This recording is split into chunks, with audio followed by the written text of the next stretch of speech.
Hello, and welcome to Breast Cancer Conversations, a podcast brought to you by survivingbreastcancer.org. I am Laura Carfing, breast cancer survivor and founder of survivingbreastcancer.org, a nonprofit organization providing community, education, and resources to empower those diagnosed with breast cancer and their caregivers from day one and beyond.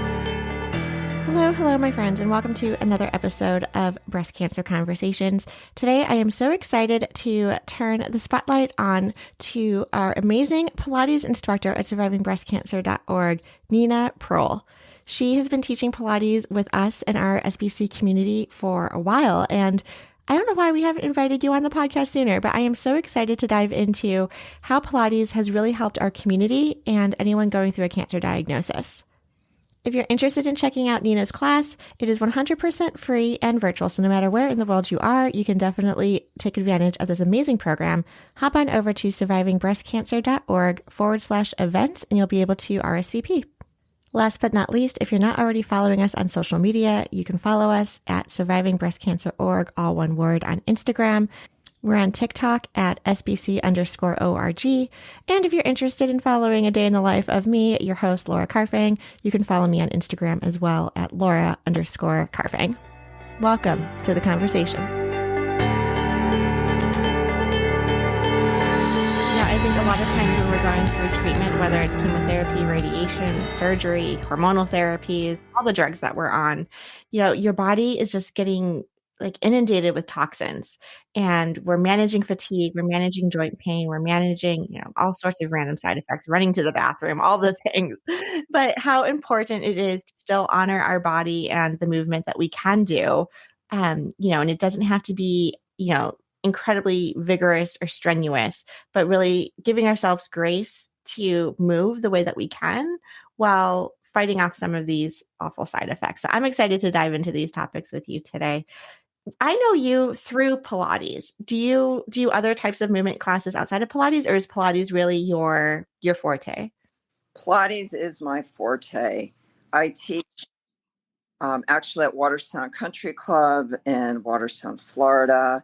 Pilates fusion, a little bit of yoga, balance work, and also Pilates cardio sculpt, adding a little cardio, the bursts of cardio. And I've also been honing down lately on what I've learned recently, something we could all bring into our life, exercise snacks.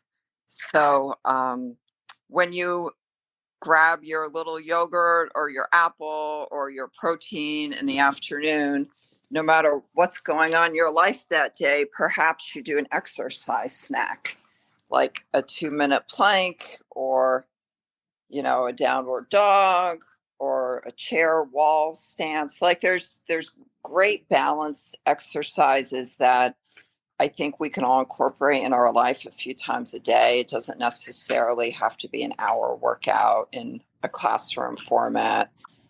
You can even be a series of a few balance moves that just keep you stronger throughout the day. So I actually have my favorite cousin in Florida. Her name is Lisa, battling multifocal breast cancer right now and chemotherapy. And her nutritionist advised her in how we can just maintain, and that exercise snacks are a great idea. Manageable, achievable.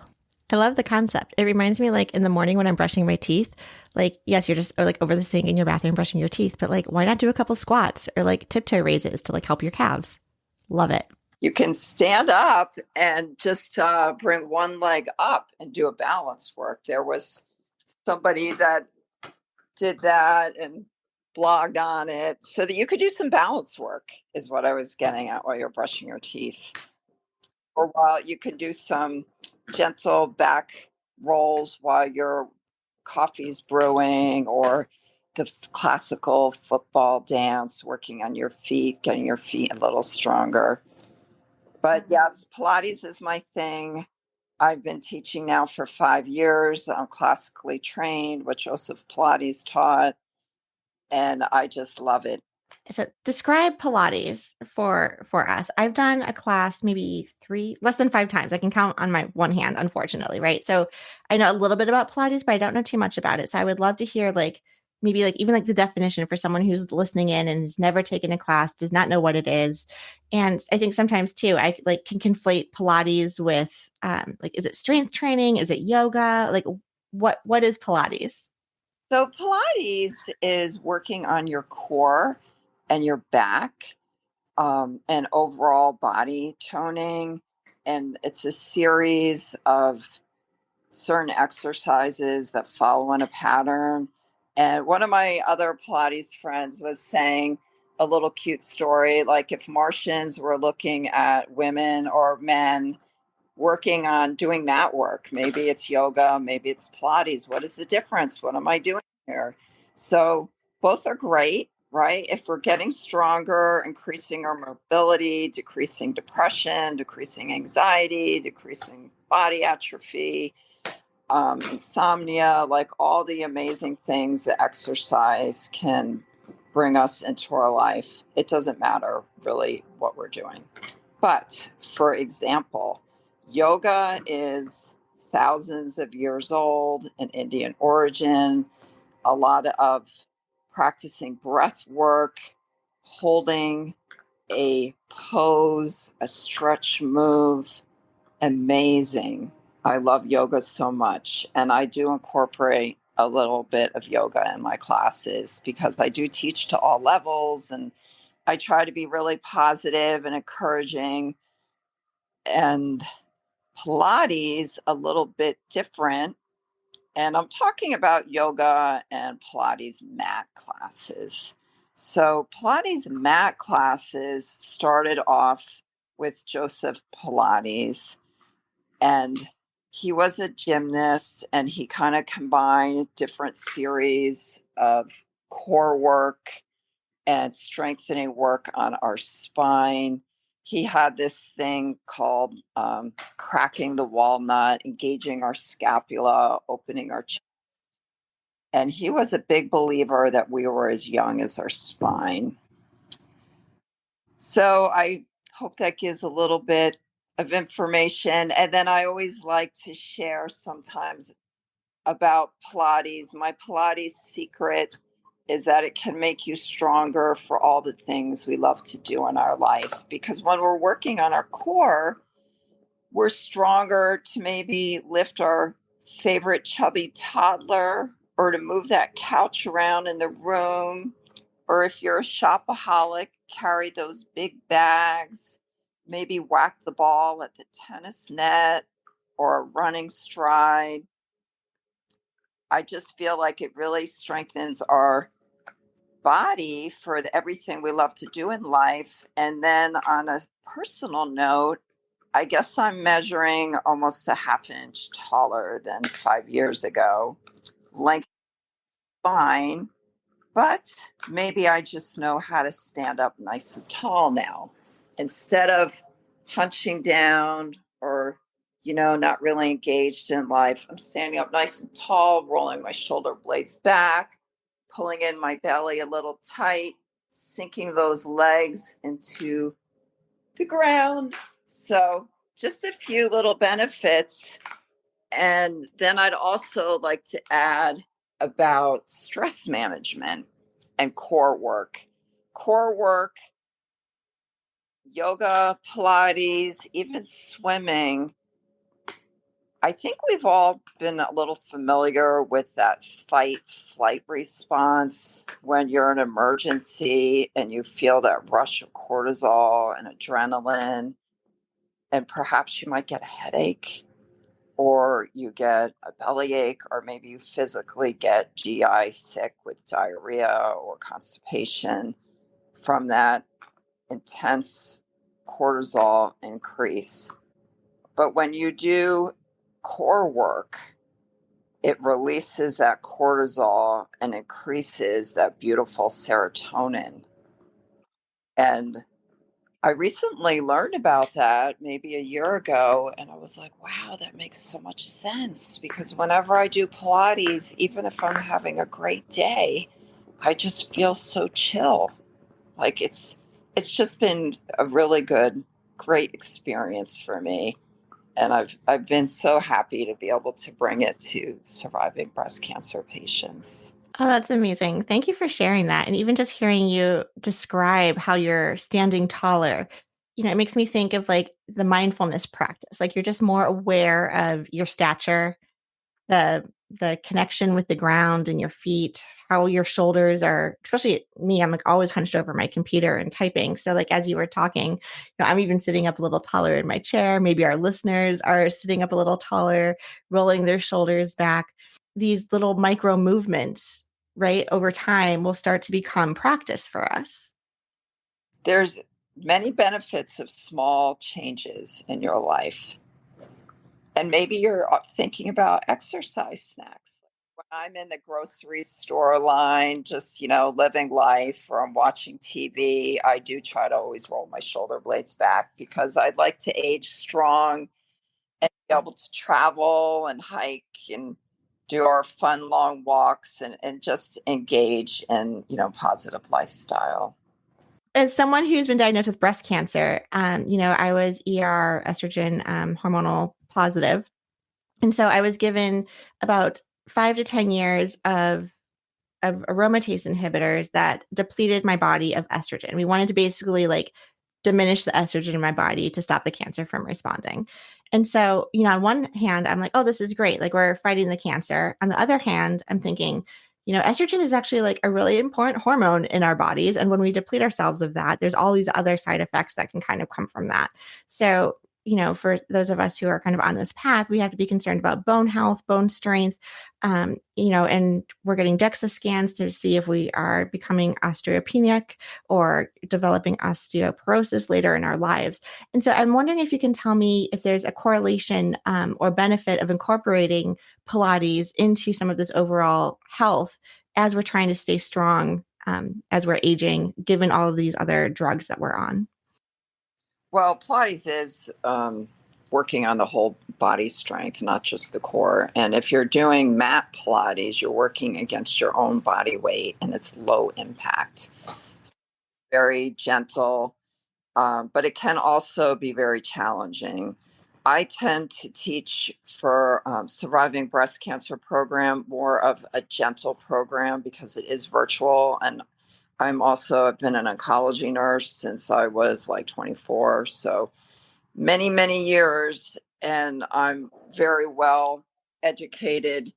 And, I don't know whether people are post op or whether they're getting radiation or their chemo. So I try to teach a class that everyone can participate. And I typically start off with a relaxation pose. I call it baby back roll. That wakes up your back, very gentle, strengthens your back. But I start with that so that people can keep that in their back pocket during the class so that if something makes their body angry or is not for them, they have a go to be encouraged. Hey, I can do this. I did almost every single thing except for, that one crazy plank that Nina did. But I'm aware there's some fitness junkies attending, and it's nice to have a little challenge to try it out. But I try to be creative since it is virtual to do something for everyone. I appreciate that. And you've mentioned a couple of times like mat Pilates. And so I'm guessing this is in contrast to using like the reformer or other machines in terms of Pilates. Well, I am trained in the reformer. I was trained during COVID, but I didn't go buy a $5,000 reformer. I ended up falling in love with mat. I enjoy both. The reformer actually is a little bit easier because you have pulleys. Uh, you're getting a little help with working against your own body weight. And mat Pilates, I'm just a little bigger fan of because we can all do it anywhere. We can grab our mat and travel.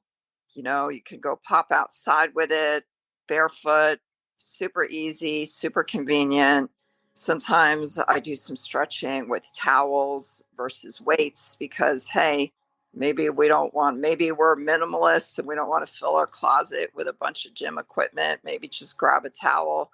So I try to be, and sometimes I even use Campbell soup cans instead of a 1 or 2 pound weight. I just try to be a little bit practical so that, we can all try it out. Yeah, what I'm hearing is like you're taking away all of my excuses for why I haven't tried Pilates, right? But you're like, Laura, you could do this. You have like your own space, your own, whether you're using a mat or a towel or lying on the floor, you don't need this extra equipment, and you can do it anywhere. And so I really appreciate that. That's another reason why, I love walking. It doesn't require equipment and we can all do it. It's just a matter of logging in the minutes and the steps and getting the fresh air and all of that and making time for it. Let's take a quick break. We will be right back.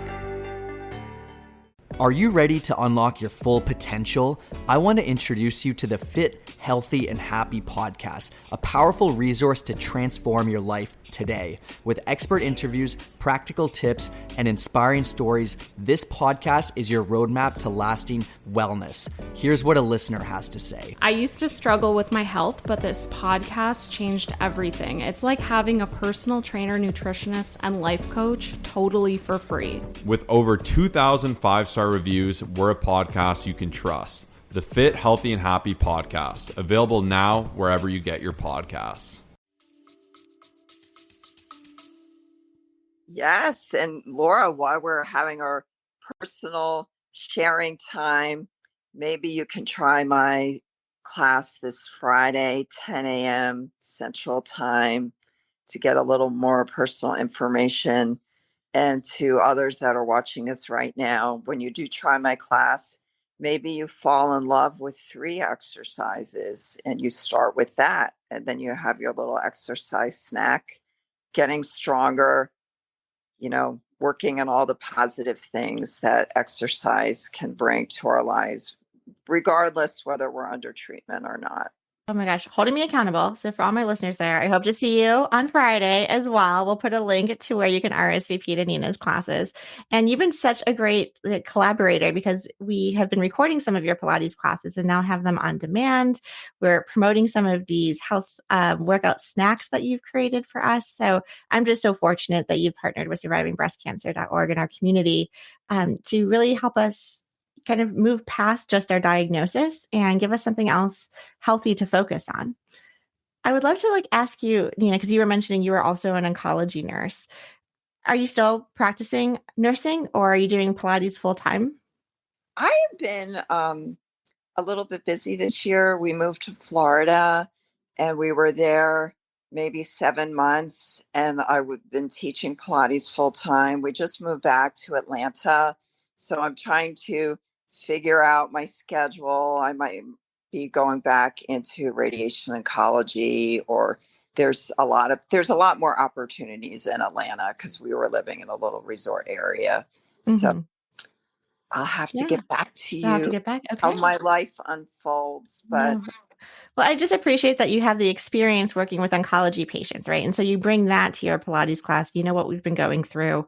And that what I've heard from today's dialogue is that there's different opportunities and levels for people depending on their ability and what they're able to do that day when they're in your class. yes, definitely. Sometimes I bring up hand and foot neuropathy. I bring up stress management. I try to hone down on, even though we're having a Zoom class, making it a little bit personal and maybe different things I can bring forward for our breast cancer patients. I've had a background in chemotherapy for 10 years, radiation oncology for 4. I used to be a breast cancer educator, and I am just so thrilled and honored to be in this role. And I just really look forward to it. Well, we're so lucky to have you. I'm so glad our paths have crossed and we're able to work together in this capacity. Is there anything else you would like to share with our community? I feel like there are questions I don't even know what to ask in terms of Pilates. I'm sure more questions will bubble up after I take your class on Friday. What can someone expect when attending your class at survivingbreastcancer.org? So they can definitely expect to create some calm with breath work. I typically add some meditation, and I usually also say, let's create some good energy this morning. And my goal today is to give you some happy backs. So, and I also teach at all levels. I was speaking about earlier that I do start with a relaxation pose that you can keep in your back pocket, just to be encouraged that you can have that as a go to anytime during the class. You can expect just to feel really great after the class, stretched out, calm, positive. I think it's a very nice way to start off the day, personally. I mean, with all those adjectives, why wouldn't you? I need to be like de-stressed, calm, relaxed, and happy. So sign me up. And maybe to learn some new fun, gentle moves that you can practice. So I think that's creating some expectations. And how I got started into Pilates is kind of a cute story that in the South, when kids are in high school, and most schools, there's something called cotillion, manners and dance program. And I was volunteering. I have 3 kids, and one is a set of boy girl twins, Maddie and Michael. So when they were doing cotillion, I was volunteering. And of course, the dance instructor was this elegant, classy lady wearing those Jackie O sheath dresses. And being a nurse, I'm always interested in how people age well and strong and having that joyful demeanor. So sometimes I might interview people, kind of trying to learn some new things, how they're maintaining their health. And she was so cute. She's like, well, I do Pilates. And a little bit, just kind of a little bit snooty, but elegant, like a very proudful lady, how she was maintaining her health. And then she took me to a Pilates class, and I just fell in love with it. So that's my little fun share of how I found it. And yeah, I mean, I always like to check out new classes too, to kind of learn different moves and cute sayings, the inspiring cues that teachers use. So I am pretty obsessed with it. Awesome. No, I love that. And thank you for sharing that story. For me, cancer was such a defining moment. I think a lot of times we talk about COVID, like the pre-COVID and post-COVID worlds. Like in my head, I have like the pre-cancer and post-cancer Laura. And it was post-cancer that I wanted to discover new forms of movement and health, because while I was active and healthy and practiced a lot of like exercise and fitness classes before my diagnosis, I was limited in my flexibility and mobility after my diagnosis, after surgery. I also experienced significant weight gain because of the hormones that I was on and the steroids that we were taking, et cetera. And so it was really challenging for me to kind of map out and find my new path. There was also a lot of anger and resentment to the fact that I couldn't do the activities I historically been able to do.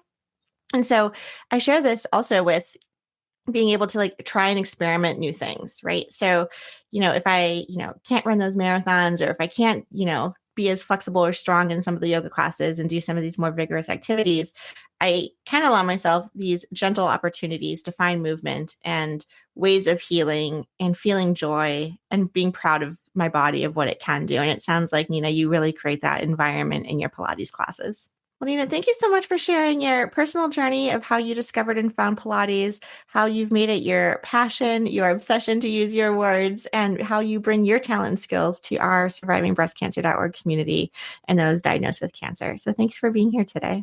And to our listeners, just a friendly reminder, you can sign up for Nina's class online at survivingbreastcancer.org/events. We also have the majority of her Pilates classes on demand that you can also access. Download via our website or our app, survivingbreastcancer.org. And thank you, everyone, for listening to our show. I would like to acknowledge that all of the information on our podcast is from personal experiences and is not a substitute for professional medical advice. You should always contact your medical care team. If you are looking for specific topics or would like to be a guest on our show, please feel free to reach out. My email is laura@survivingbreastcancer.org. Our show is made possible by our nonprofit, survivingbreastcancer.org, and by our incredible donors like yourself. You can hop on over to survivingbreastcancer.org to sign up for our mailing list, make a donation, and explore the 400 plus programs we offer each year at survivingbreastcancer.org/events.